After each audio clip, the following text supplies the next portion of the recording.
ಇಡೀ ರಾಜ್ಯದ ಜನ ನೋಡಬೇಕಾದಂತ ಸುದ್ದಿ ಇದು. ಬಸ್ ಪ್ರಯಾಣಿಕರು ಸ್ಪೆಷಲಿ ಈ ಸುದ್ದಿಯನ್ನ ಗಮನಿಸಿ. ನಾಳೆ ರಸ್ತೆಗೆ ಇಳಿತಾ ಇಲ್ಲ ಬಸ್ಗಳು. ರಾಜ್ಯದಾದ್ಯಂತ ಬಸ್ ಬಂದ್ಗೆ ನಿರ್ಧಾರವನ್ನ ಮಾಡಲಾಗಿದೆ. ಯಾವ ಬಸ್ಸು? ಎಲ್ಲಾ ಬಸ್ಗಳು ಅಲ್ಲ, ಸಾರಿಗೆ ಬಸ್ಗಳು ಅಂದ್ರೆ ಗೌರ್ಮೆಂಟ್ ಬಸ್ಗಳು. ಆ ಬಸ್ಗಳ ಬಂದ್ಗೆ ನಿರ್ಧಾರವನ್ನ ಮಾಡಲಾಗಿದೆ. ನಾಳೆಯಿಂದ ಅನಿರ್ದಿಷ್ಟಾವಧಿ ಮುಷ್ಕರವನ್ನ ಕೈಗೊಳ್ಳಲಾಗ್ತಾ ಇದೆ. ಎಷ್ಟು ದಿನ ಅಂತಲ್ಲ, ಅನಿರ್ದಿಷ್ಟಾವಧಿ ಮುಷ್ಕರವನ್ನ ಕೈಗೊಳ್ಳಲಾಗ್ತಾ ಇದೆ.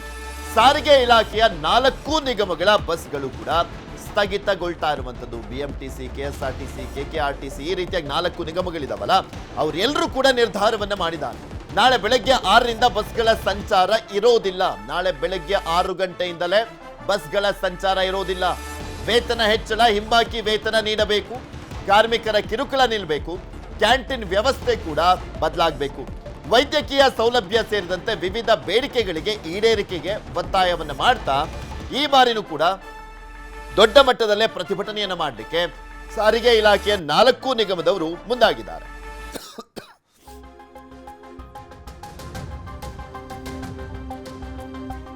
ಇವತ್ತು ಏನ್ ನಿರ್ಧಾರ ಆಗುತ್ತೆ ಅನ್ನುವಂಥದ್ರ ಮೇಲೆ ಈ ಸಾರಿಗೆ ಇಲಾಖೆಯ ನೌಕರರು ಕೈಗೊಂಡಿರುವಂತ ಪ್ರತಿಭಟನೆ ನಾಳೆ ನಡೆಯುತ್ತಾ ಇಲ್ವಾ ಅನ್ನುವಂಥದ್ದು ಗೊತ್ತಾಗುತ್ತೆ. ಆದ್ರೆ ಅಕಸ್ಮಾತ್ ಒಂದು ಸಭೆ ಇವತ್ತು ನಡೀತಾ ಇದೆಯಲ್ಲ, ಅದು ವಿಫಲ ಆಗಿದ್ದೆ ಆದ್ರೆ ನಾಳೆಯಿಂದ ಅನಿರ್ದಿಷ್ಟಾವಧಿಯವರೆಗೂ ಅವರ ಬೇಡಿಕೆಗಳು ಈಡೇರಿಕೆ ಆಗುವವರೆಗೂ ಕೂಡ ಸಾರಿಗೆ ಬಸ್ಗಳು ಅಂದ್ರೆ ಈ ಗೌರ್ಮೆಂಟ್ನ ಬಸ್ಗಳು ರೋಡಿಗಿಳಿಯಲ್ಲ.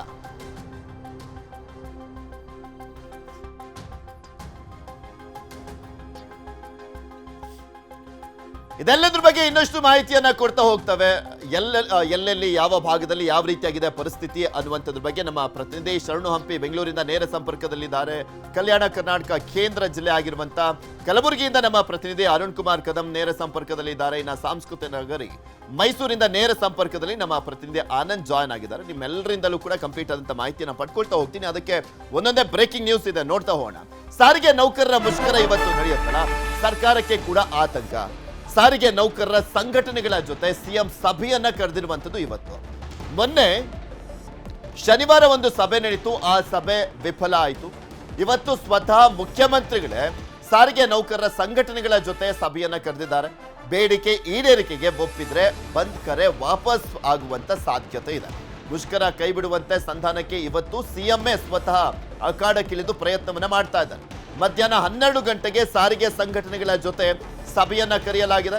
ಸಾರಿಗೆ ನೌಕರರ ಬೇಡಿಕೆಗಳಿಗೆ ಒಪ್ತಾರಾ, ಎಸ್ಮಾ ಜಾರಿ ಆಗತ್ತಾ, ಅಕಸ್ಮಾತ್ ಅವ್ರ ಪ್ರತಿಭಟನೆಯನ್ನ ಮಾಡೋದೇ ಆದ್ರೆ ಅನ್ನುವಂಥ ಪ್ರಶ್ನೆಗಳಿರುವಂಥದ್ದು. ಒಂದು ಪ್ರಮುಖವಾದಂಥ ಬೇಡಿಕೆಗಳು ಅಂದ್ರೆ ವೇತನವನ್ನ ಹೆಚ್ಚಳ ಮಾಡಬೇಕು, ಮತ್ತೆ ಈ ಹಿಂದಿನ ಅರಿಯರ್ಸ್ ಕೊಡಬೇಕು ಅಂತ 38 ತಿಂಗಳ ಅರಿಯರ್ಸ್ ಕೊಡಬೇಕು ಅನ್ನುವಂಥದ್ರ ಬಗ್ಗೆನೂ ಕೂಡ ಪ್ರಮುಖ ಬೇಡಿಕೆಯನ್ನ ಇಟ್ಟಿದ್ದಾರೆ. ಆದ್ರೆ ಇದೆರಡನ್ನೂ ಕೂಡ ಸರ್ಕಾರ ಒಪ್ಪುವಂಥದ್ದು ಕಷ್ಟ ಅಂತ ಹೇಳಲಾಗ್ತಾ ಇದೆ. ಸ್ವಲ್ಪ ಮಟ್ಟಿಗೆ ಮಾತ್ರ ಸಹಾಯ ಮಾಡುವಂತ ಸಾಧ್ಯತೆ ಇದೆ ಸರ್ಕಾರದಿಂದ ಅಂತ ಕೂಡ ಹೇಳಲಾಗ್ತಾ ಇದೆ. ಇನ್ನು ಸಾರಿಗೆ ನೌಕರರ ಮುಷ್ಕರ ಹಿನ್ನೆಲೆಯಲ್ಲಿ ಪರ್ಯಾಯ ವ್ಯವಸ್ಥೆಗೆ ಸಜ್ಜಾಗಿರುವಂಥದ್ದು ಸರ್ಕಾರ. ಖಾಸಗಿ ವಾಹನಗಳ ಮೊರೆ ಹೋಗಿರುವಂಥದ್ದು ಸರ್ಕಾರ. ಅಕಸ್ಮಾತ್ ಸಭೆ ವಿಫಲ ಆಗಿದ್ದೇ ಆದ್ರೆ ಏನಾದ್ರೂ ಆಲ್ಟರ್ನೇಟಿವ್ ಆಗಿ ಮಾಡ್ಕೊಳ್ಬೇಕಲ್ಲ ಗೌರ್ಮೆಂಟು. ಸೊ ಹೀಗಾಗಿ ಖಾಸಗಿ ವಾಹನಗಳ ಮೊರೆ ಹೋಗಿರುವಂಥದ್ದು ಸರ್ಕಾರ. ಹಿಂದೆ ಬಿಜೆಪಿ ಗೌರ್ಮೆಂಟ್ ಇದ್ದಂಥ ಸಂದರ್ಭದಲ್ಲೂ ಇದೇ ರೀತಿಯಾಗಿತ್ತು. ಅವಾಗ ಖಾಸಗಿ ಬಸ್ಗಳು, ವ್ಯಾನ್ಗಳು, ಟ್ರ್ಯಾಕ್ಸ್ಗಳು ಎಲ್ಲವನ್ನೂ ಕೂಡ ಬಳಸಿಕೊಳ್ಳಲಾಗಿತ್ತು. ಅದೇ ರೀತಿಯಾಗಿ ಈಗಲೂ ಕೂಡ ಇರುವಂಥ ಆಪ್ಷನ್ ಅದೊಂದೇ ಅಲ್ವಾ. ಸೊ ಹೀಗಾಗಿ ಖಾಸಗಿ ವಾಹನಗಳ ಮೊರೆ ಹೋಗಿರುವಂಥದ್ದು ಸರ್ಕಾರ. ಸಾರ್ವಜನಿಕರಿಗೆ ತೊಂದರೆ ಆಗದಂತೆ ವ್ಯವಸ್ಥೆಯನ್ನ ಮಾಡಲಾಗ್ತಾ ಇದೆ. ಅದು ಏನೇ ಆದ್ರೂ ಕೂಡ, ಏನೇ ಖಾಸಗಿ ಬಸ್ಗಳ ವ್ಯವಸ್ಥೆಯನ್ನ ಮಾಡಿದ್ರೂ ಕೂಡ ತೊಂದರೆ ಅಂತೂ ಆಗೇ ಆಗುತ್ತೆ. ಬಿಕಾಸ್ ಗೌರ್ಮೆಂಟ್ನಲ್ಲಿ ಇರುವಷ್ಟು ಬಸ್ಗಳು ಖಾಸಗಿಯಾಗಿ ಇಲ್ಲವೇ ಇಲ್ಲ. ಹಾಗೆ ಎಲ್ಲ ಕಡೆ ಕೂಡ ಆ ರೂಟ್ ಅನ್ನ ತಲುಪುವಂಥದ್ದು ಸಾಧ್ಯನೂ ಇಲ್ಲ ಸರ್ಕಾರಿ ಬಸ್ಗಳು ಹೋದ ರೀತಿಯಲ್ಲಿ. ಸೊ ಹೀಗಾಗಿ ಸಾರ್ವಜನಿಕರಿಗಂತೂ ತೊಂದರೆ ಆಗೇ ಆಗುತ್ತೆ. ಬಟ್ ತುಂಬಾ ದೊಡ್ಡ ಮಟ್ಟದಲ್ಲಿ ಆಗುವಂತ ತೊಂದರೆಯನ್ನ ತಪ್ಪಿಸುವಂತ ನಿಟ್ಟಿನಲ್ಲಿ ಪ್ರಯತ್ನ ಪಡಲಾಗ್ತದೆ. ಮುಷ್ಕರ ಆರಂಭಿಸಿದ್ರೆ ಖಾಸಗಿ ವಾಹನಗಳನ್ನ ಬಳಕೆ ಮಾಡಿಕೊಳ್ಳೋದು, 10,000 ಖಾಸಗಿ ಬಸ್ ಬಳಕೆಗೆ ಸಾರಿಗೆ ಇಲಾಖೆ ಸಿದ್ಧತೆ ಮಾಡಿಕೊಂಡಿದೆ. ಇದೆಲ್ಲದ್ರ ಬಗ್ಗೆನೂ ಕೂಡ ಮತ್ತಷ್ಟು ಮಾಹಿತಿಯನ್ನ ಕೊಡ್ತಾ ಹೋಗ್ತಾರೆ ನಮ್ಮ ಪ್ರತಿನಿಧಿಗಳು. ಒಬ್ಬೊಬ್ಬರೇ ಇದ್ರ ಬಗ್ಗೆ ಇನ್ನಷ್ಟು ಡೀಟೇಲ್ಸ್ ಅನ್ನ ನೀಡ್ತಾ ಹೋಗ್ತಾರೆ. ನಮ್ಮ ಪ್ರತಿನಿಧಿ ಶರಣು ಹಂಪಿಯಿಂದ ಆರಂಭ ಮಾಡ್ತಾ ಇದ್ದೀನಿ. ಶರಣು, ಶನಿವಾರ ಕರೆದಿದ್ದಂತ ಒಂದು ಸಭೆ ವಿಫಲ ಆಗಿತ್ತು. ಇವತ್ತು ಸೋಮವಾರ ಸ್ವತಃ ಸಿಎಂఏ ಅಖಾಡಕ್ಕಿಳಿದಿದ್ದಾರೆ. ಸೊ ಹೀಗಾಗಿ ಇವತ್ತು ಏನಾಗಬಹುದು ಅನ್ನುವಂಥ ನಿರೀಕ್ಷೆ ಅವರಲ್ಲಿದೆ. ಮತ್ತೊಂದ್ ಕಡೆ ಸರ್ಕಾರ ಯಾವ ರೀತಿಯಾದಂಥ ನಿರ್ಧಾರವನ್ನ ಮಾಡಲಿದೆ ಅಂತ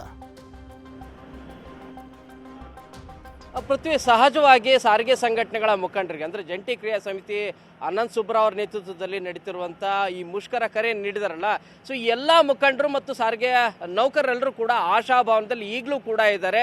ಯಾಕಂದರೆ ತಮ್ಮ ಬೇಡಿಕೆ ಏನಿದೆ ನ್ಯಾಯಯುತವಾಗಿದೆ, ಆ ಕಾರಣಕ್ಕಾಗಿ ಅದನ್ನು ಈಡೇರಿಸ್ತಾರೆ ಅಂತೇಳಿ. ಆದರೆ ಅದು ಅಷ್ಟು ಸುಲಭ ಅಲ್ಲ ಅನ್ನೋದು ಸರ್ಕಾರದಿಂದನೂ ಕೂಡ ಗೊತ್ತಾಗಿರುವಂಥ ವಿಚಾರ. ಈ ಹಿನ್ನೆಲೆಯಲ್ಲಿ CM ಸಿದ್ದರಾಮಯ್ಯವರು ಇದು ಮೊದಲನೇ ಬಾರಿ ಅಲ್ಲ ಸಭೆಯನ್ನು ಕರಿತಾ ಇರೋದು, ಇದು 3ನೇ ಬಾರಿ ಕರಿತಾ ಇರೋದು. ಮೊದಲನೇ ಸಭೆಯಲ್ಲಿ ಎಲ್ಲ ಅಹವಾಲನ್ನು ಕೇಳಿದ್ರು. ನಿಮ್ಮ ಅಹವಾಲುಗಳೆಲ್ಲವೂ ಕೂಡ, ನಿಮ್ಮ ಸಮಸ್ಯೆ ಏನಿದೆ ಇವುಗಳೆಲ್ಲವನ್ನು ಕೂಡ ಕಾರ್ಮಿಕ ಇಲಾಖೆ ಮತ್ತು ಸಾರಿಗೆ ಇಲಾಖೆಯಿಂದ ಮಾಹಿತಿಯನ್ನು ಪಡೆದು ನಿಮ್ಮ ಮಾಹಿತಿಯನ್ನು ಕೊಡ್ತೀವಿ ಅಂತ ಹೇಳಿದ್ರು. 2ನೇ ಸಭೆಯಲ್ಲಿ ಇಲ್ಲ ಆಗೋದಿಲ್ಲ, ಈ ಹಿಂದೆ BJP ಸರ್ಕಾರದಲ್ಲಿ ತೆಗೆದುಕೊಂಡಂಥ ನಿರ್ಣಯವನ್ನು ನಾವು ಅನುಮೋದಿಸ್ಲಿಕ್ಕೆ ಆಗೋದಿಲ್ಲ ಮತ್ತು 38 ತಿಂಗಳ ಅರಿಯರ್ಸ್ ಏನಿದೆ ಅದನ್ನು ಕೊಡ್ಲಿಕ್ಕೆ ಆಗೋದಿಲ್ಲ. 2027 ಅಂದರೆ 4 ವರ್ಷಕ್ಕೊಂದು ಸಾರಿ ಸಾರಿಗೆ ನೌಕರರ ವೇತನವನ್ನು ಪರಿಷ್ಕರಣೆ ಮಾಡುವಂಥ ಪ್ರಕ್ರಿಯೆ ಇದೆ, ಅದನ್ನು ಮಾಡಲಿಕ್ಕಾಗೋದಿಲ್ಲ ನ್ಯಾಯಯುತವಾಗಿ. ಅಂದರೆ 2027ಕ್ಕೆ ನಾವು ಪರಿಷ್ಕರಣೆ ಮಾಡ್ತೇವೆ ಅಂತ ಹೇಳಿದ್ರು. ಈ ಹಿನ್ನೆಲೆಯಲ್ಲಿ ಸಿಟ್ಟಿಗೆದ್ದಂಥ ಸಾರಿಗೆ ನೌಕರರ ಮುಖಂಡರೆಲ್ಲರೂ ಕೂಡ ನಾಳೆ ಮುಷ್ಕರಕ್ಕೆ ಕರೆಯನ್ನು ನೀಡಿದರು. ಈ ಕರೆ ನೀಡಿರೋ ಹಿನ್ನೆಲೆಯಲ್ಲಿ ಈಗ ಈ ಮಧ್ಯಾಹ್ನ ಕೂಡ ನಾಳೆ ರಾಹುಲ್ ಗಾಂಧಿ ಅವರು ನೇತೃತ್ವದಲ್ಲಿ ಬೃಹತ್ ಪ್ರತಿಭಟನೆ ಫ್ರೀಡಂ ಪಾರ್ಕಲ್ಲಿ ನಡೀತಾ ಇದೆ. ಈ ಹಿನ್ನೆಲೆಯಲ್ಲಿ ಈ ಮುಜುಗರ ಎಲ್ಲವನ್ನು ಕೂಡ ತಪ್ಪಿಸ್ಕೊಳ್ಳೋ ಹಿನ್ನೆಲೆಯಲ್ಲಿ ಇವತ್ತು ಪ್ರಮುಖವಾದಂಥ ಸಭೆಯನ್ನು CM ಸಿದ್ದರಾಮಯ್ಯ ಅವರು ಕರೆದಿದ್ದಾರೆ. 11:30ಕ್ಕೆ 2 ಪ್ರತ್ಯೇಕವಾದಂಥ ಮುಖಂಡರ ಸಭೆಗಳೇನಿದ್ದಾವೆ, ಅಂದರೆ ಸಂಘಟನೆಗಳ ಸಭೆಯಲ್ಲಿ ಈ ನಿರ್ಣಯವಾಗುತ್ತೆ. ಸಂಧಾನ ಆಗುವಂಥ ಚಾನ್ಸಸ್ ಹೆಚ್ಚಿದೆ.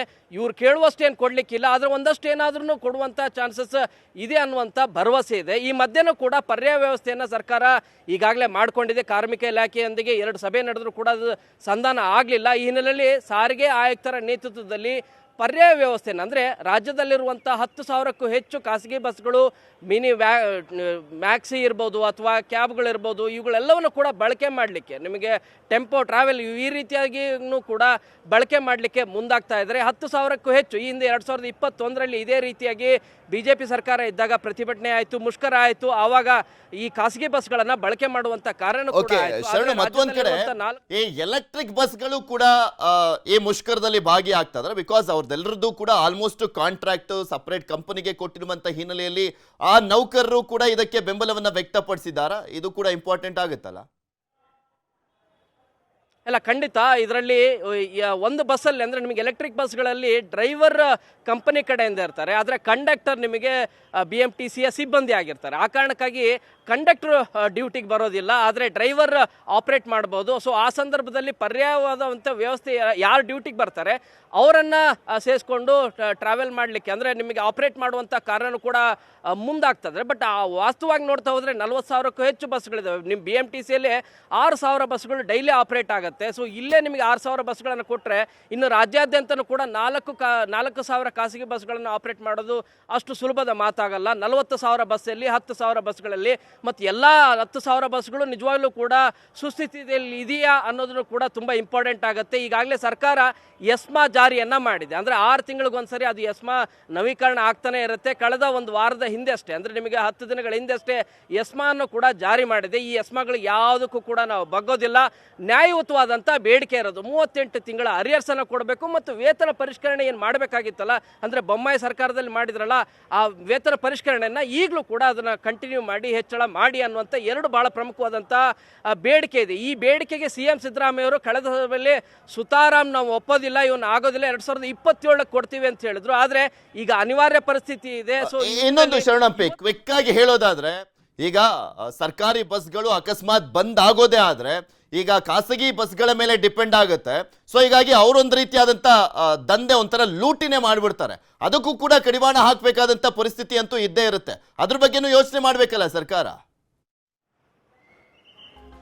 ಇಲ್ಲ, ಖಂಡಿತವಾಗೂ ಕೂಡ 2 ಭಾಳ ಪ್ರಮುಖವಾದಂಥ ವಿಚಾರ. ಒಂದು, ಶಕ್ತಿ ಯೋಜನೆ ಹಿನ್ನೆಲೆಯಲ್ಲಿ ಮಹಿಳೆಯರು ಇಲ್ಲಿವರೆಗೂ ಕೂಡ ಉಚಿತವಾಗಿ ಪ್ರಯಾಣ ಮಾಡ್ತಾ ಇದ್ರಲ್ಲ, ಅವರು ನಾಳೆಯಿಂದ ಖಾಸಗಿ ಬಸ್ಸಲ್ಲೂ ಕೂಡ ನಾವು ಉಚಿತವಾಗಿ ಓಡಾಡ್ಬೋದು ಅಂತ ಅಂದ್ಕೊಳ್ಬೋದು. ಇಲ್ಲ, ಅವರಿಗೆ ಆ ರೀತಿಯಾದಂಥ ಅವಕಾಶ ಇರೋದಿಲ್ಲ. ಎಲ್ಲರೂ ಕೂಡ ಟ್ರಾವೆಲ್ ಮಾಡಬೇಕಾಗತ್ತೆ, ಪೇ ಮಾಡಬೇಕಾಗತ್ತೆ. ಇದು ಮೊದಲನೇ ವಿಚಾರ. 2ನೇದು, ಖಾಸಗಿ ಬಸ್ಗಳು ರಸ್ತೆಗಿಳಿದ್ವು, ಅದು ನಿಮ್ಮ ಬಸ್ ಸ್ಟ್ಯಾಂಡಲ್ಲಿ ಬಂತು ಅಂದ್ರೆ ದುಬಾರಿ ಬೆಲೆ ಆಗುತ್ತೆ. ಈ ಬಗ್ಗೆ ಕಡಿವಾಣ ಹಾಕಲಿಕ್ಕೆ ಸಾರಿಗೆ ಇಲಾಖೆ ಒಂದು ಸೂಚನೆಯನ್ನು ಕೊಡುತ್ತೆ, ಇಷ್ಟೇ ಫೀಸ್ ಇಷ್ಟೇ ಟಿಕೆಟನ್ನು ತೆಗೆದುಕೊಳ್ಬೇಕು ಅಂತೇಳಿ. ಆದರೆ ವಾಸ್ತವವಾಗಿ ಅದು ಆಗೋದಿಲ್ಲ. ಸೊ ವಸೂಲಿ ಮಾಡ್ತಾರೆ. ಇದು ನಿಜವಾಗ್ಲೂ ಕೂಡ ಪ್ರಯಾಣಿಕರಿಗೆ ಅದು ಹೆಚ್ಚಿನ ತೊಂದರೆ ಆಗುತ್ತೆ. ಮುಷ್ಕರವನ್ನು ಸಾಧ್ಯ ಆದಷ್ಟು ನಿಮಗೆ ಕೈ ಬಿಡುವಂತೆ ಅಥವಾ ಇವತ್ತಿನ ಸಭೆಯಲ್ಲಿ ಸಂಧಾನ ಸಕ್ಸಸ್ ಆಗಲಿಕ್ಕೆ ಸಾಕಷ್ಟು ರೀತಿಯಾದಂಥ ಪ್ರಯತ್ನಗಳನ್ನು ಮಾಡ್ತಾರೆ. ಆದರೆ ಇವರು ಸಂಪೂರ್ಣವಾಗಿ ನಮಗೆ 18 ತಿಂಗಳ ಅರಿಯರ್ಸೂ ಬೇಕು, ಅದರ ಜೊತೆಗೆ ನಿಮಗೆ ವೇತನ ಪರಿಷ್ಕರಣೆ ಕೂಡ 25% ಹೆಚ್ಚಳ ಮಾಡಬೇಕು ಅಂತೇಳಿ ಅದಕ್ಕೆ ಕಟಿಬದ್ಧವಾಗಿ ನಿಂತ್ಕೊಂಡ್ರೆ ಬಹಳ ಕಷ್ಟ ಆಗುತ್ತೆ. ಒಂದಷ್ಟು ಏನಾದರೂ ಕಡಿಮೆ ಆಯಿತು ಅಂದರೆ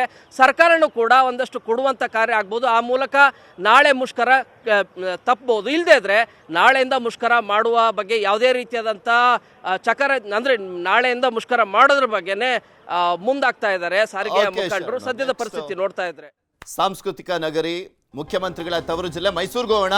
ಆನಂದ್, ಮೈಸೂರಿನಲ್ಲಿ ಯಾವ ರೀತಿಯಾಗಿ ಸಾರಿಗೆ ಸಿಬ್ಬಂದಿ ರೆಡಿ ಆಗಿದ್ದಾರೆ ನಾಳಿನ ಮುಷ್ಕರಕ್ಕೆ, ಮತ್ತು ಒಂದ್ ಕಡೆ ಆಲ್ಟರ್ನೇಟಿವ್ ಆಗಿ ಅಲ್ಲಿನ ಸಾರಿಗೆ ಇಲಾಖೆ ಏನೇನೆಲ್ಲ ವ್ಯವಸ್ಥೆಯನ್ನ ಮಾಡ್ಕೊಂಡಿದೆ ಅಂತ? ಪೃಥ್ವಿ, ಏನು ನಾಳೆ ಸಾರಿಗೆ ನೌಕರರ ಮುಷ್ಕರ ಏನಿದೆ ಇದು ಸಾಂಸ್ಕೃತಿಕ ನಗರಿ ಹಾಗೂ ಸಿಎಂ ತವರು ಜಿಲ್ಲೆ ಮೈಸೂರಿಗೂ ಕೂಡ ಈ ಬಿಸಿ ತಟ್ಟೋದು ಬಹುತೇಕ ಖಚಿತ. ಯಾಕಂತ ಹೇಳಿದ್ರೆ ಇಂದು ಸಿಎಂ ಸಿದ್ದರಾಮಯ್ಯನವರ ನೇತೃತ್ವದಲ್ಲಿ ಸಭೆ ಏನಾಗಿದೆ, ಅಲ್ಲಿ ಸಂಧಾನ ಒಂದು ವೇಳೆ ವಿಫಲ ಆದ್ರೆ ಬಹುತೇಕ ನಾಳೆಯಿಂದ ಧರಣಿಯನ್ನ ಸಹ ಇಲ್ಲಿನ ಸಾರಿಗೆ ನೌಕರರು ಸಹ ಕೂತ್ಕೋತೀವಿ ಎನ್ನುವಂತ ಮಾತನ್ನ ಹೇಳಿರುವಂತದ್ದು. ಯಾಕಂತ ಹೇಳಿದ್ರೆ ಮೈಸೂರಿನಿಂದ ಬಹುತೇಕ ಎಲ್ಲ ಕನೆಕ್ಟಿವಿಟಿ ಇರುವಂತದ್ದು ಬೆಂಗಳೂರು, ಚಾಮರಾಜನಗರ, ಕೊಡಗು, ಹಾಸನ ಸೇರಿದಂತೆ ದಿನನಿತ್ಯಲೂ ಕೂಡ ಸಾವಿರಾರು ಸಂಖ್ಯೆಯಲ್ಲಿ ಜನರು ಪ್ರಯಾಣವನ್ನ ಮಾಡ್ತಾ ಇದ್ರು. ಒಂದು ವೇಳೆ ಸಿಎಂ ಸಿದ್ದರಾಮಯ್ಯನವರ ನೇತೃತ್ವದಲ್ಲಿ ಇಂದಿನ ಸಭೆ ವಿಫಲ ಆದ್ರೆ ಬಹುತೇಕ ಖಾಸಗಿ ಬಸ್ಗಳು ಹಾಗೂ ಖಾಸಗಿ ಟ್ಯಾಕ್ಸಿಗಳು, ಖಾಸಗಿ ಟೆಂಪೋ ಈ ರೀತಿಯಾಗಿ ಅವಲಂಬನೆ ಕೂಡ ಮಾಡ್ಕೋಬೇಕಾಗುತ್ತೆ. ಈ ಹಿನ್ನೆಲೆಯಲ್ಲಿ ಒಂದು ವೇಳೆ ಸಿಎಂ ಸಿದ್ದರಾಮಯ್ಯನವರ ಸಭೆ ವಿಫಲ ಆದ್ರೆ ಅದಕ್ಕೆ ಪರ್ಯಾಯ ವ್ಯವಸ್ಥೆಯನ್ನು ಜಿಲ್ಲಾಡಳಿತ ಹಾಗೂ ಸಾರಿಗೆ ಆಯುಕ್ತರು ಈಗಾಗಲೇ ಮಾಡ್ಕೊಂಡಿರುವಂತದ್ದು. ಯಾಕಂತ ಹೇಳಿದ್ರೆ ಏನು ಜನರಿಗೆ ಅನಾನುಕೂಲ ಆಗಬಾರ್ದು, ಓಡಾಡುವಂತಹ ಪ್ರಯಾಣಿಕರಿಗೂ ಕೂಡ ಅನಾನುಕೂಲ ಆಗಬಾರ್ದು ಅನ್ನೋ ನಿಟ್ಟಿನಲ್ಲಿ ಖಾಸಗಿ ಬಸ್ಗಳ ಅಸೋಸಿಯೇಷನ್ ಏನಿದೆ ಅವರ ಜೊತೆ ಈಗಾಗಲೇ ಒಂದು ಸುತ್ತಿನ ಮಾತುಕತೆಯನ್ನ ಮಾಡಿರುವಂತದ್ದು. ಅಲ್ಲದೆ ಟ್ಯಾಕ್ಸಿಗಳನ್ನು ಸೇರಿದಂತೆ ಮಿನಿ ಟೆಂಪೋಗಳನ್ನು ಸೇರಿದಂತೆ ಎಲ್ಲ ಅಸೋಸಿಯೇಷನ್ಗಳು ಹಾಗೂ ಡ್ರೈವರ್ಸ್ಗಳು ಅಲ್ಲಿನ ಸಿಬ್ಬಂದಿಗಳ ಜೊತೆ ಈಗಾಗಲೇ ಒಂದು ಸುತ್ತಿನ ಮಾತುಕತೆ ಆಗಿರುವಂತದ್ದು. ನಾಳೆ ಒಂದು ವೇಳೆ ಮುಷ್ಕರ ಆಗೋದೇ ಆದ್ರೆ ಅಲ್ಲಿ ಎಲ್ಲೆಲ್ಲಿ ಸಬರ್ಬನ್ ಬಸ್ ಸ್ಟ್ಯಾಂಡ್ ಇರಬಹುದು ಹಾಗೂ ಏನು ಸಿಟಿ ಬಸ್ ಸ್ಟ್ಯಾಂಡ್ ಇರಬಹುದು, ಇಲ್ಲೆಲ್ಲ ಕೂಡ ಖಾಸಗಿ ಬಸ್ಗಳನ್ನ ತಂದು ನಿಲ್ಲಿಸುವಂತಹ ಪ್ರಯತ್ನ ಕೂಡ ಈಗಾಗಲೇ ಮಾಡ್ತೀವಿ ಅಂತ ಈಗಾಗಲೇ ಸಾರಿಗೆ ಆಯುಕ್ತರು ಹೇಳಿರುವಂತದ್ದು. ಯಾಕಂತ ಹೇಳಿದ್ರೆ ಒಂದು ವೇಳೆ ಮುಷ್ಕರ ಆದ್ರೆ ಖಾಸಗಿ ಬಸ್ಗಳೇನಾದ್ರೂ ಬಂದರೆ ಅಲ್ಲಿ ದರ ವ್ಯತ್ಯಯ ಕೂಡ ಆಗ್ಬೋದು. ಯಾಕಂತ ಹೇಳಿದ್ರೆ ಈಗಾಗಲೇ ಶಕ್ತಿ ಯೋಜನೆಯಲ್ಲಿ ಮಹಿಳೆಯರು ಫ್ರೀಯಾಗಿ ಓಡಾಡ್ತಾ ಇದ್ರು. ಇಲ್ಲಿ ನಾಳೆಯಿಂದ ಅಲ್ಲಿ ದುಪ್ಪಟ್ಟು ಹಣವನ್ನ ಕೀಳುವ ಸಾಧ್ಯತೆ ಕೂಡ ಏನು ಖಾಸಗಿ ಬಸ್ಗಳು ಮಾಡಬಹುದು. ಈ ನಿಟ್ಟಿನಲ್ಲೂ ಕೂಡ ಅಲ್ಲಿನ ಏನು ಸಿಬ್ಬಂದಿಗಳ ಜೊತೆ ಇರಬಹುದು ಹಾಗೂ ಅಲ್ಲಿನ ಮುಖ್ಯಸ್ಥರ ಜೊತೆ ಈಗಾಗಲೇ ಸಾರಿಗೆ ಆಯುಕ್ತರು ಒಂದು ಸುತ್ತಿನ ಮಾತುಕತೆ ನಡೆಸಿದ್ದಾರೆ. ಬಹುತೇಕವಾಗಿ ಏನಾದ್ರೂ ಮುಷ್ಕರ ಆರಂಭಗೊಳ್ಳುತ್ತೆ ಅನ್ನೋದೇ ಆದ್ರೆ ಮೈಸೂರಿನಲ್ಲೂ ಸಹ ಬಹುತೇಕ ಮುಷ್ಕರ ಆಗತ್ತೆ. ಪೃಥ್ವಿ, ಓಕೆ, ನೋಡೋಣ ಏನಾಗುತ್ತೆ ಅಂತ. ನೆಕ್ಸ್ಟ್ ಕಲಬುರಗಿ ಜಿಲ್ಲೆಗೆ ಹೋಗೋಣ.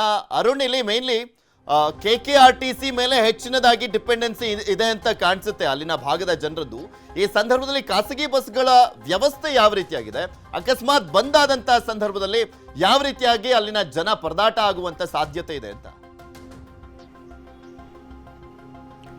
ಹೌದು ಪೃಥ್ವಿ, ಏನಂತಂದ್ರೆ ಕಲಬುರಗಿಯಲ್ಲಿ ಇದಂದ್ರೆ ಕಲಬುರಗಿ ಕೇಂದ್ರ ಸ್ಥಾನ KKRTC ಕಲ್ಯಾಣ ಕರ್ನಾಟಕ ಸಾರಿಗೆ ಸಂಸ್ಥೆಯಲ್ಲಿ ಈ ಒಂದು ನಮ್ಮ ಕಲ್ಯಾಣ ಕರ್ನಾಟಕ ಭಾಗದಲ್ಲಿ ಹೆಚ್ಚಿನ ಪ್ರಮಾಣದಲ್ಲಿ ಏನಂತಂದ್ರೆ ಖಾಸಗಿ ಬಸ್ ಇರದೇ ಇರುವುದರಿಂದ ಎಲ್ಲರೂ ಕೂಡ ಏನಂತಂದ್ರೆ ನಮ್ಮ KKRTC ಅಂದ್ರೆ ಸಾರಿಗೆ ಇಲಾಖೆ ಬಸ್ಗಳನ್ನು ಅವಲಂಬಿಸಿದ್ದಾರೆ. ನಗರ ಪ್ರದೇಶ ಸೇರಿದಂತೆ ಗ್ರಾಮೀಣ ಪ್ರದೇಶದಲ್ಲೂ ಕೂಡ ಹೆಚ್ಚಿನ ಪ್ರಮಾಣದಲ್ಲಿ ಸಾರಿಗೆ ಇಲಾಖೆ ಬಸ್ಗಳನ್ನ ಅವಲಂಬಿತ ಆಗಿರುವಂತದ್ದು. ಈಗ ನಾಳೆ ವಿವಿಧ ಬೇಡಿಕೆಗಳನ್ನು ಈಡೇರಿಸುವಂತೆ ಆಗ್ರಹಿಸಿ ಏನು ಸಾರಿಗೆ ನೌಕರರು ಮುಷ್ಕರನ್ನು ಮಾಡ್ತಾರೆ. ಈ ಮುಷ್ಕರದ ಬಿಸಿ ಸಾಕಷ್ಟು ಏನಂತಂದ್ರೆ ಗ್ರಾಮೀಣ ಭಾಗದಲ್ಲಿ ಹೆಚ್ಚಿನ ಪ್ರಮಾಣದ ತಟ್ಟಲಿದೆ. ಯಾಕಂದ್ರೆ ನಗರ ಪ್ರದೇಶದಲ್ಲಿ ಖಾಸಗಿ ವಾಹನಗಳು, ಆಟೋ ಕ್ಯಾಬ್ಗಳು ಸೇರಿದಂತೆ ಬೇರೆ ಬೇರೆ ವಾಹನಗಳ ವ್ಯವಸ್ಥೆ ಇರುತ್ತೆ. ಆದ್ರೆ ಗ್ರಾಮೀಣ ಭಾಗದಲ್ಲಿ ಯಾವುದೇ ರೀತಿಯ ಇದು ಅಲ್ಟರ್ನೇಟಿವ್ ವ್ಯವಸ್ಥೆ ಇರದೇ ಇರುವುದರಿಂದ ಗ್ರಾಮೀಣ ಭಾಗದ ಜನರಿಗೆ ಸಾಕಷ್ಟು ತೊಂದರೆ ಆಗಿರುವಂತದ್ದು. ಹಾಗಾಗಿ ಆ ಒಂದು ನಿಟ್ಟಿನಲ್ಲಿ ಸಾರಿಗೆ ಇಲಾಖೆ ಮತ್ತೆ ಜಿಲ್ಲಾಡಳಿತ ಮತ್ತೆ ಪೊಲೀಸ್ ಇಲಾಖೆಯು ಕೂಡ ಯಾರು ಕೂಡ ಹೆಚ್ಚಿನ ಪ್ರಮಾಣದಲ್ಲಿ ಹಣವನ್ನು ವಸೂಲಿ ಮಾಡದೇನೆ ಜನರಿಗೆ ಏನು ಸಾರಿಗೆ ವೆಚ್ಚ ಏನಿದೆ ಅಷ್ಟೇ ಒಂದು ದರವನ್ನ ನಿಗದಿಪಡಿಸಿ ಅವರಿಗೆ ವ್ಯವಸ್ಥೆಯನ್ನು ಮಾಡಲು ಕೂಡ ಜಿಲ್ಲಾಡಳಿತ ಸಜ್ಜಾಗಿರುವಂತದ್ದು. ಒಂದು ವೇಳೆ ಏನಂತಂದ್ರೆ ಸಾರಿಗೆ ನೌಕರರೊಂದಿಗೆ ಇಂದಿನ ಸಭೆ ಏನಾದರೂ ವಿಫಲವಾದರೆ ಅದಕ್ಕೆ ಪರ್ಯಾಯ ಆದಂತಹ ವ್ಯವಸ್ಥೆ ಮಾಡಿಕೊಳ್ಳಲಿಕ್ಕೆ ಏನು ಸಾರಿಗೆ ಇಲಾಖೆ ಸಜ್ಜಾಗಿರುವಂತದ್ದು. ಏನು ಖಾಸಗಿ ವಾಹನಗಳಿದೆ, ಖಾಸಗಿ ಬಸ್ಗಳಿದಾವೆ, TT ಸೇರಿದಂತೆ ಏನು ಕ್ರೂಸರ್ ವಾಹನಗಳಿದಾವೆ. ಇಂಥವನ್ನ ಈ ಒಂದು ರೋಡಿಗೆ ಇಳಿಸಲು ಈಗ ಪ್ಲಾನ್ ಅನ್ನ ಮಾಡಿರುವಂತದ್ದು. ಅಲ್ಲದೆ ಇಲ್ಲೇನು ಸರ್ಕಾರಿ ಏನು ಸಾರಿಗೆ ಇಲಾಖೆಯಲ್ಲಿದ್ದಂಥ ನೌಕರರೇನು ಗುತ್ತಿಗೆ ಆಧಾರದ ಮೇಲೆ ಇದ್ದಂಥ ನೌಕರರೇನಿದ್ದಾರೆ ಅವರನ್ನ ಬಳಸಿಕೊಂಡು ಏನು ಇಲ್ಲಿನ ಸಾರಿಗೆ ಏನು KKRTC ಬಸ್ಗಳನ್ನ ನಡೆಸಲು ಈಗ ವ್ಯವಸ್ಥೆಯನ್ನು ಮಾಡಿರುವಂಥದ್ದು. ಒಂದು ವೇಳೆ ಅದ್ಲೂ ಕೂಡ ಎಲ್ಲೋ ಒಂದ್ ಕಡೆ ವಿಫಲವಾದರೆ ಅದಕ್ಕೆ ಪರ್ಯಾಯ ಆದಂಥ ವ್ಯವಸ್ಥೆ ಮಾಡ್ಕೊಳ್ಳಲಿಕ್ಕೆ ಏನು ವ್ಯವಸ್ಥೆಯನ್ನು ಮಾಡಿಕೊಂಡಿರುವಂಥದ್ದು. ಸಾರ್ವಜನಿಕ ಎಲ್ಲೂ ಅವರಿಗೆ ತೊಂದರೆ ಆಗದಂತೆ ಏನು ಖಾಸಗಿ ವಾಹನಗಳನ್ನು ಓಡಿಸೋದ್ರ ಮೂಲಕ ಅವರಿಗೆ ಪರ್ಯಾಯ ವ್ಯವಸ್ಥೆಯನ್ನು ಕಲ್ಪಿಸ್ತಾ ಇದ್ದಾರೆ. ಹಾಗಾಗಿ ಒಂದು ವೇಳೆ ಅದನ್ನ ಏನಂತಂದ್ರೆ ಸಾರಿಗೆ ಬಸ್ಗಳನ್ನು ಇರದೇ ಇರೋದ್ರಿಂದ ಹೆಚ್ಚಿನ ಪ್ರಮಾಣದಲ್ಲಿ ಈ ಒಂದು ಕಷ್ಟ ಈಗ ಸಾರ್ವಜನಿಕರ ಮೇಲೆ ಇರುವಂಥದ್ದು. ಯಾಕಂತಂದ್ರೆ ನಮ್ಮ ಭಾಗದಲ್ಲಿ ಹೆಚ್ಚಿನ ಪ್ರಮಾಣದಲ್ಲಿ ಖಾಸಗಿ ವಾಹನಗಳು ಇರದೇ ಇರೋದ್ರಿಂದ ಹಗಲು ಹೊತ್ತಲ್ಲಿ ಯಾವುದೇ ರೀತಿಯ ಖಾಸಗಿ ವಾಹನಗಳು ಇಲ್ಲಿಗೆ ಬಸ್ಗಳಲ್ಲಿ ಓಡಾಟ ಇರುವುದಿಲ್ಲ. ಹಾಗಾಗಿ ಎಲ್ಲರೂ ಕೂಡ ಒಂದು ಕಲ್ಯಾಣ ಕರ್ನಾಟಕ ಭಾಗದ ಒಂದು ಸರ್ಕಾರಿ ಬಸ್ಗಳಲ್ಲಿ ಅವಲಂಬಿತ ಆಗಿರುವುದರಿಂದ ಹೀಗಾಗಿ ಎಲ್ಲೋ ಒಂದು ಕಡೆ ತೊಂದರೆ ಆಗುತ್ತೆ. ಹಾಗಾಗಿ ಬೇರೆ ಬೇರೆ ಏನು ನಗರ ಪ್ರದೇಶದಿಂದ ಮತ್ತು ಗ್ರಾಮೀಣ ಪ್ರದೇಶದಿಂದ ಬೇರೆ ಬೇರೆ ಸ್ಥಳಗಳಲ್ಲಿ ತೆರಳುವಂಥ ಏನು ಪ್ರಯಾಣಿಕರಿದ್ದಾರೆ ಅವರಿಗೆ ಪರ್ಯಾಯ ವ್ಯವಸ್ಥೆ ಮಾಡಲು ಈಗ ಚಿಂತನೆ ನಡೆಸ್ತಾ ಇರುವಂಥದ್ದು. ಪೃಥ್ವಿ. ಓಕೆ, ಧನ್ಯವಾದ ಅರುಣ್. ಹಾಗೆ ಶರಣು ಹಂಪಿ ಮತ್ತೆ ಆನಂದ್ ನಿಮ್ಮೆಲ್ಲ ಸಂಪೂರ್ಣವಾದಂಥ ಮಾಹಿತಿಗಾಗಿ.